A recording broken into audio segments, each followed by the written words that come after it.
Salah satu misi Islam yang penting adalah membebaskan manusia dari ras diskriminasi,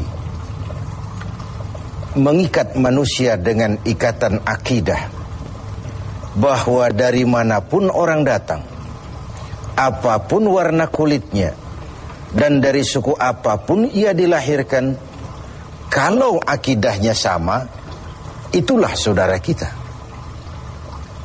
Kita bertujuh orang ini mungkin ada yang dari Betawi, dari Jawa Tengah, dari Jawa Timur. Tapi di sini kita merasa kita adalah satu. Apa yang mengikat kita? Akidah. Ternyata ikatan akidah itu jauh lebih kuat daripada ikatan darah sekalipun. Islam membebaskan manusia dari ras diskriminasi. Dan Rasul mengajarkan, innallaha la yanzuru ila suwarikum wala ila amwalikum walakin yanzuru ila qulubikum wa a'malikum. Allah itu tidak melihat potonganmu, Allah tidak melihat hartamu, yang Allah lihat adalah hatimu dan amal perbuatanmu. Kemudian satu-satunya yang menyebabkan manusia lebih tinggi dari yang lain adalah ketakwaannya kepada Allah. Sehingga dalam Al-Quran dijelaskan, inna akramakum indallahi atqakum, yang paling mulia di antara kamu dalam pandangan Allah adalah yang paling bertakwa kepadanya. Nah, kita tahu binatang saja harganya nggak sama kan. Sapi itu yang paling mahal, yang badannya paling gemuk, karena harga sapi pada dagingnya. Tapi ada perkutut lebih mahal dari sapi, padahal perkutut dagingnya sedikit, benar. Kenapa bisa terjadi? Karena harga perkutut tidak pada dagingnya, tapi pada suaranya. Lalu di mana harga manusia? Yang paling gemuk boleh saingan sama sapi. Pada suaranya tentu tidak. Allah maha benar, inna akramakum indallah atqakum. Yang paling mulia di antara kamu dalam pandangan Allah adalah yang paling bertakwa kepadanya. Nah, tujuan disyariatkannya pelaksanaan ibadah puasa, tujuan kita semua diperintahkan melaksanakan ibadah puasa, pada penghujung ayat 183 Al-Baqarah jelas, la'allakum tattaqun, agar dengan puasa yang kamu kerjakan itu kamu menjadi orang yang bertakwa kepada Allah Subhanahu wa ta'ala. Jadi puasa yang benar harus mengantarkan pelaksananya mencapai maqam, mencapai tingkatan yang disebut ketakwaan itu tadi. Nah, ini pantai yang mau kita tuju dalam melaksanakan ibadah puasa. Jadi puasa berhasil apabila ia mengantar pelaksananya menjadi orang yang semakin bertakwa kepada Allah Subhanahu wa ta'ala. Dengan kata lain, sebenarnya Ramadan ini 1 bulan untuk menghadapi 11 bulan sesudahnya. 1 bulan untuk menghadapi 11 bulan sesudahnya. Di sanalah cerminan ketakwaan itu nanti akan nampak.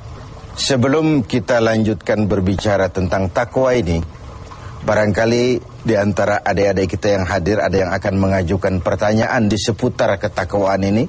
Dipersilakan. Ada? Ya, silakan. Assalamualaikum warahmatullahi wabarakatuh. Assalamualaikum. Saya mau nanya ini Pak Kiai, kalau orang yang bertakwa itu apakah mengalami skeptis dalam menghadapi kehidupannya? Ya. Apakah orang yang bertakwa itu lalu skeptis dalam menjalani kehidupan? Kira-kira gitu maksudnya. Iya. Saya ingin menyatakan bahwa lebih dahulu bahwa sekarang ini banyak orang menggunakan kalimat agama untuk maksud yang tidak sama dengan maksud agama. Lalu terjadi pergeseran nilai. Misalnya yang secara umum kita sudah salah kaprah. Orang meninggal biasanya dikatakan telah berpulang ke rahmatullah. Rahmatullah itu kan artinya rahmatnya Allah, kasih sayang Allah, dan itu artinya sorga. Nah, kira-kira kalau koruptor mati, apa iya pulang ke rahmatullah itu? Kita kan sudah menggunakan kamuflase, kalimat yang tidak sama dengan maksudnya itu. Demikian juga kalimat takwa ini. Kalau kita kembali kepada pengertian takwa yang didefinisikan para ulama, takwa itu adalah kemampuan, mengerahkan kemampuan maksimal untuk melaksanakan apa yang diperintah Allah dan menjauhi yang dilarangnya. Itulah takwa itu. Dengan demikian sekaligus jawaban bahwa orang yang takwa tidak skeptis. Tidak, kalau takwa itu ndelohom, nggak kerja, dagang berhenti, tidak cari nafkah, diam aja di rumah, nunggu keajaiban. Bukan itu takwa itu. Takwa juga tidak terkait dengan pakaian. Ini kan aksesoris pakaian ini. Apalagi sekarang aksesoris, apa kalau saya pakai serban saya lebih takwa dari saudara? Belum tentu. Sekarang ini aksesoris juga sudah kacau. Rocker saja pakai gamis. Ini kan sudah kerancuan aksesoris. Jadi sama sekali itu tidak terkait. Dengan demikian orang yang takwa bukan orang yang skeptis. Dia malah harus orang yang optimis menghadapi kehidupan. Karena sesungguhnya yang namanya takwa, kemampuan melaksanakan yang diperintah, kemampuan menjauhi yang dilarang olehnya. Nah, ini sebuah gambaran bahwa disitulah harga manusia itu. Pada kemampuannya menjadi pelaksana yang diperintah Allah dan meninggalkan apa yang dilarangnya. Sehingga kalimat ini kita dudukan, kan ini takwa ini pun sudah jadi lalap di mulut bangsa kita ini. Pejabat kalau dilantik bertakwa, bertakwa, bertakwa. Habis dilantik jabat takwa ngalor dia ngidul.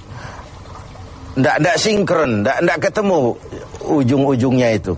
Nah, baik, saya kembali. Jadi jawabannya, orang yang bertakwa bukan orang yang skeptis, tapi orang yang malah rajin berusaha, giat bekerja karena dia tahu takwa itu kemampuan melaksanakan yang diperintah, kemampuan menjauhi yang dilarang.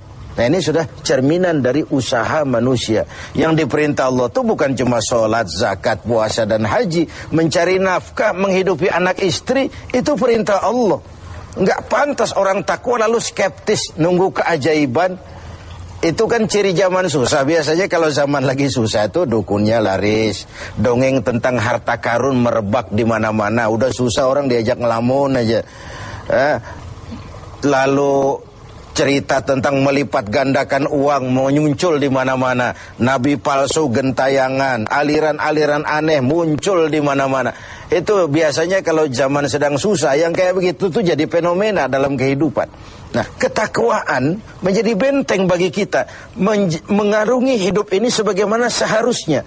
Kita manusia terikat oleh hukum kausal, hukum sebab akibat.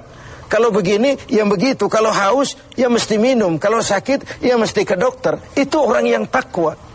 Bukan, sudahlah penyakit datang dari Allah, serahin kepada Allah, nanti sembuh sendiri. Enggak. Bahwa nanti sembuh sendiri Allah menghendaki itu soal lain. Tapi sebagai manusia yang bertakwa, kita tetap harus wajib berusaha. Tidak boleh ndelohom, nggelenggam ayam-ayam menunggu keajaiban. Tidak. Nah, ini pola dasarnya. Nah, baik. Sekarang saya kembali kepada takwa itu sendiri. Sudah saya jelaskan bahwa takwa melaksanakan yang diperintah, menjauhi semua yang dilarang. Nah, bagaimana puasa ini membentuk pribadi yang bertakwa? Kita pinjam huruf-huruf takwa itu ya. Ta, qaf, waw, dan ya. Huruf ta, kata Imam Qushairi, simbol daripada sifat tawadu. Orang yang bertakwa adalah orang yang rendah hati. Dia berusaha, ya.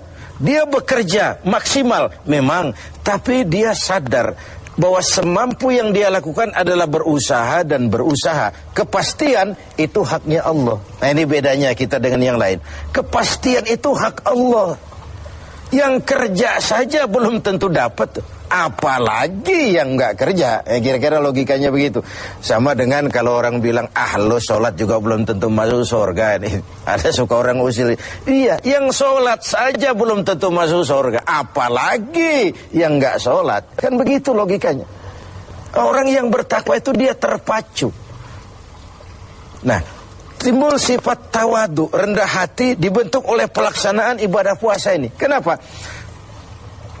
Puasa ini kan, ya Allah, baru sehari nggak terkena makan, nggak terkena minum, sudah begini lemah rasanya diri. Lalu apa yang mau disombongkan di hadapan Allah? Nah, timbul sikap rendah hati. Ini mentalitas takwa.